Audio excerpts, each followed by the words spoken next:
Welcome back to Storytime with Quefish, Effortless Intimacy, Chapter 8.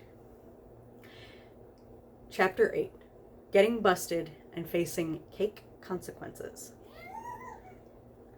Crowley doesn't usually have Aziraphale as a participant in his mischief, but it was bound to happen sooner or later.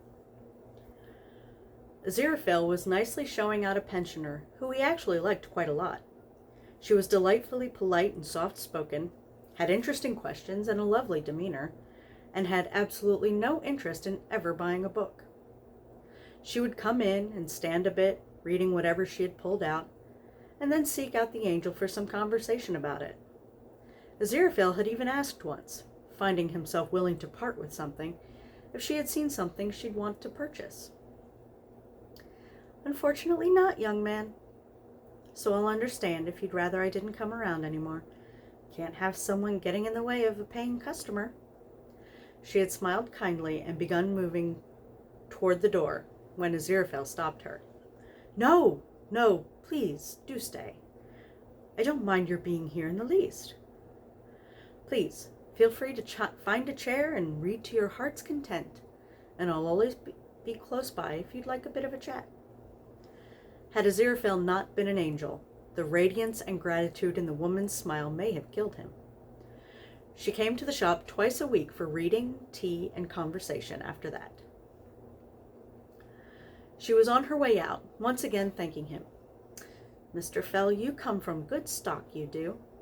Thank you for the tea and reading time. You have much more interesting books than the library. Mrs. Aglet, as always, it was delightful to see you. Mind the step. See you next week." Aziraphale noticed that she had looked down the way where a man with a distinctive walk was laughing, heading in their direction. "My goodness, that young man has more swish than cheeks full of mouthwash. In my prime, I couldn't get my hips to do that." Mrs. Aglet couldn't help laughing as she looked up at Aziraphale, where she noticed a fondness tinted with humor in his smile. "Oh, I beg your pardon, Mr. Fell. I wouldn't have said anything if I'd known you were acquainted with him." "Oh, no, not at all, Mrs. Aglet. He does have quite a noticeable way of moving, and I'm sure he'd thank you for remarking on it." Aziraphale laughed as Crowley came closer, the demon's grin bright and full of mischief. "Remarking on what now?" Crowley was, of course, well aware of what she had said. Oh, nothing. No, nothing, Mr. She looked quite embarrassed at having been caught out. "Crowley. Never mind all that." He leaned down as he spoke. Aziraphale decided to spare her any further embarrassment. "So, Mrs. Aglet, next week? There's a dear. Have a safe trip home." Aziraphale turned to Crowley as the woman walked away. He tried to look disapproving of Crowley's flustering of Mrs. Aglet, but he couldn't stop smiling instead. He held the door open a bit wider, welcoming him inside. "And what has put you in such high spirits, my dear?" Crowley turned to answer, but Aziraphale put his hand up with a smirk and a raised eyebrow. "No, answer in a moment. I'd quite prefer your lips be doing something else first." Crowley didn't bother pulling the sunglasses off as he closed the two-step gap between them. He decided on a bit of theatrics, his hand cradling Aziraphale's cheek and an arm around his waist. He dipped just slightly before pausing, giving Aziraphale a saucy smirk before kissing him. Aziraphale felt quite swept off his feet as his arms came around Crowley's neck. He was barely getting started enjoying the kiss when the bell over the door rang. He found himself looking at Mrs. Aglet upside down as she stammered an apology, blushing to the roots of her blue-tinted hair. He pulled himself upright next to a very self-satisfied demon who decided at that moment to saunter through the shelves of the bookshop. "Oh, Mr. Fell, now I even feel worse, commenting on your friend's walk." No, as I said, he quite enjoys the attention." Aziraphale was straightening his bow tie to give himself something to do with his hands. Was there something else you needed, Mrs. Aglet?" "Yes, I left my scarf in my chair." A hand came out of nowhere dangling her scarf. "Oh, yes, there it is. Thank you, young man." Crowley circled behind Aziraphale with a smile and a nod. "You're welcome." Mrs. Aglet excused herself with a giggle and a wave. Just before closing the door, she popped her head back in and smiled at the two men. "You know, perhaps you should check your door locks next time, Mr. Fell, unless your friend enjoys that attention also." She disappeared laughing as she closed the door behind her. "I like her, Angel." "You did that on purpose, demon." "Well, yeah, but I knew she had the humor for it, if it makes you feel any better." Aziraphale had never fainted, but he suddenly understood all of those writers who used it as a response to surprise. He took a deep breath and moved to lock the door. "I am aware she does, yes, Crowley. I was less worried about her than me, though. You know I cherish you, but I do rather prefer that sort of thing be private." Crowley tried very hard to feel chastened, but didn't quite make it. He did not like his angel being unhappy, though. "All right, Angel, won't happen again. Just thought it would be a laugh." Aziraphale looked up at Crowley and nodded, smiling. "I know. And I usually am able to see the humor in your acts. Can even see it in this one, however would still prefer not to be a subject next time." He walked to Crowley and put his arms around his waist, leaning his cheek to hear the demon's heart. He then leaned back and looked at Crowley with a sly smile. "Now, whatever shall you do to make it up to me, Crowley broke out in a grin and moved to kiss Aziraphale, but missed when the angel stepped back. "Oh, no, no, my dear boy. That is a reward. You do understand there must be some sort of consequence first?" "I'm not sure what exactly would work, though." Aziraphale still had a smile that, were he not pouting, Crowley would have taken better note of. The demon grumbled about having been punished enough already. "Like what? Sending me to bed without supper?" "Oh, no, you don't enjoy supper as I do." "No, but I do need to eat, Angel. This corporation doesn't run on happy thoughts and deep breaths." "I know that, my dear, which is why I would never put you in harm's way like that." Aziraphale reached out and patted the demon's cheek affectionately. "However—" Oh, yes, I quite like that idea." The angel stepped into the shelves looking for a book. You gonna keep me guessing, Angel? Want me to clean for you?" "Of course not. I'd never find anything again. Now it should be just... yes, here it is." Aziraphale emerged from the stacks and gestured for Crowley to precede him up the stairs. "To my flat, my dear."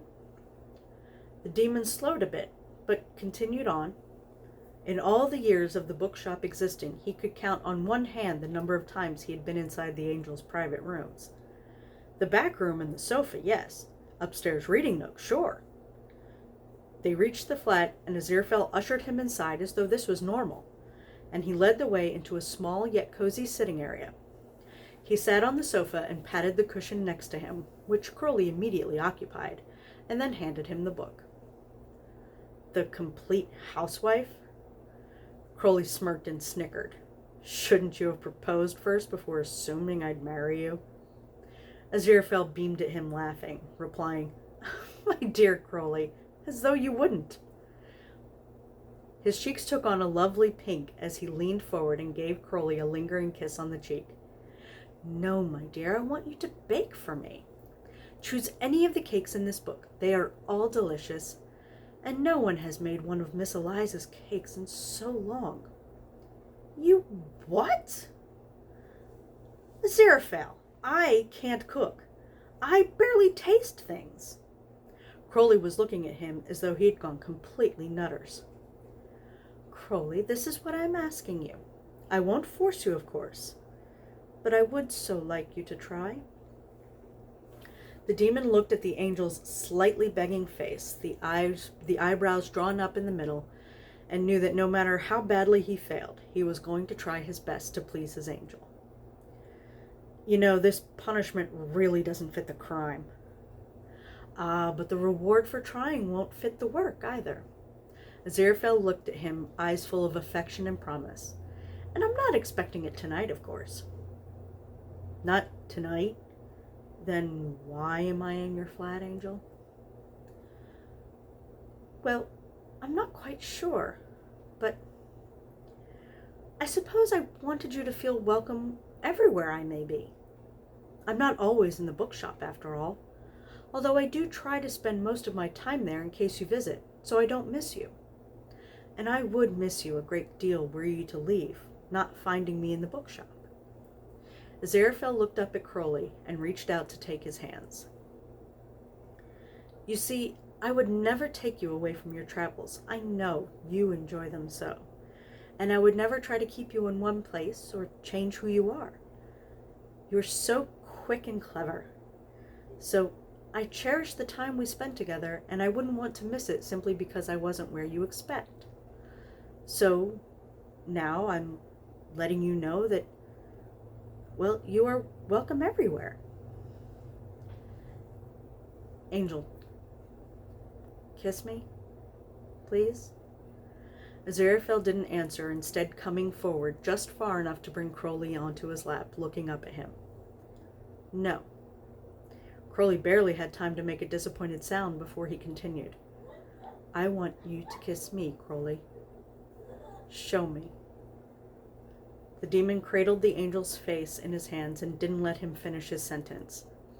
He wouldn't have survived hearing more praise and declarations. He drew back and kissed him gently, remembering the first time he'd wanted to kiss the lips he was now permitted to. Then his fingers wove into the back of Aziraphale's head, holding his blonde curls gently as he changed the angle of the kiss. He immersed himself, kissing him passionately, claiming his mouth, tasting the ghosts of what the angel had eaten that day. The demon gripped the hair slightly tighter and heard the angel's want, felt it vibrating through his tongue, felt the angel's arms wrapping around him, confining him strongly, as though he ever wanted to escape this. What felt like hours later, they parted, breathing heavily, their foreheads together as they started to calm. Aziraphale, it's a good thing you never kissed me before. We would have completely missed Armageddon. And the Blitz. Ducks. I may never have gotten any tempting done at all. Crowley moved off of Aziraphale's lap, standing and picking up the cookbook, then taking a few steps to lean on a wall to gaze at Aziraphale. Angel, you are temptation itself. I have no idea how I stay away. And I have no idea how I'm going to survive you. He started to flip through the cookbook. Well, I certainly hope you figure it out. At some point, I do plan on taking you up on that offer of showing me the wonders of a longer nap. Crowley looked up and met Aziraphale's eyes. I'll wait as long as it takes, Angel. He got the pleasure of watching the blush spread over his cheeks and turned back to the cookbook. Wait, do all of these ingredients even exist anymore? Aziraphale stood and walked over to pat Crowley's cheek affectionately. My dear boy, you found bread from thousands of years ago. I am confident that only a few hundred years will be easy as can be. Your search should be quick work. I can't wait, Crowley muttered. The end of chapter 8. Thank you for joining me.